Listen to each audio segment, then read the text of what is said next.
السلام علیکم. موږ تاسو باید څنګه وکړای شو چې له خپلې ښځې سره کوروالی وکړو، یعنې څنګه یې وکړو. موږ تاسو باید سهار کې کوروالی په واري کې چې خوند کوي نه یې کوي، مزه کوي نه یې کوي، نو باور وکړئ کوروالی په هغه وخت کې خوند کوي چې کله سهار راپاڅېږئ او وغواړئ له خپلې ښځې سره کوروالی وکړئ نو باور وکړئ هغه کوروالی بیا ډېر خوند کوي. سهار چې کله راپاڅېږئ خپل اودس وکړئ، لمونځ وکړئ او وغواړئ له خپلې ښځې سره کوروالی وکړئ، نو باید له خپلې ښځې سره کوروالی وکړئ باید په سهار کې وکړو. موږ چې کله راپاڅېږو خپل اودس وکړو، خپل لمونځ وکړو، موږ کوروالی وکړو، باید له یو دفعې نه یا له دوه دفعو نه باید زیات کوروالی ونه کړو، ځکه چې په سهار کې باور وکړئ کوروالی چې موږ کله راپاڅېږو او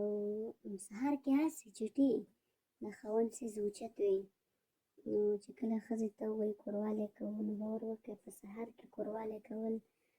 ډېر خوند کوي او ډېره مزه هم کوي.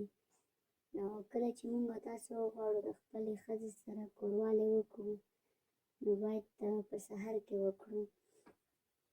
سهار کې مو چې کله کوروالی ورسره وکړ، له هغه نه بعد اول د کوروالی نه بعد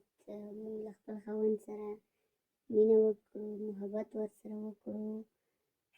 ناسته ورسره وکړو، په ولاړه جګ شو مینه محبت ورسره وکړو، په څملاستا مینه محبت ورسره وکړو. موږ داسې کولی شو چې له خپل خاوند سره مینه محبت وکړو.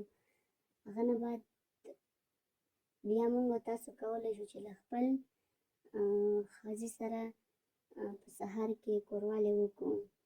کوروالی ته ځان ورسره چمتو کړو، کوروالی ورسره وکړو، یا یو دفعه یا دوه دفعې، نو باور وکړئ داسې کوروالی بیا په سهار کې ډېر خوند کوي او ډېره مزه هم کوي. نو کله چې موږ تاسو وغواړو له خپلې ښځې سره کوروالی وکړو، باید په سهار کې ورسره وکړو، ځکه باور وکړئ په سهار کې کوروالی چې کوم دی که نه هغه بیا ډېره مزه کوي، جلا خوند هم لري او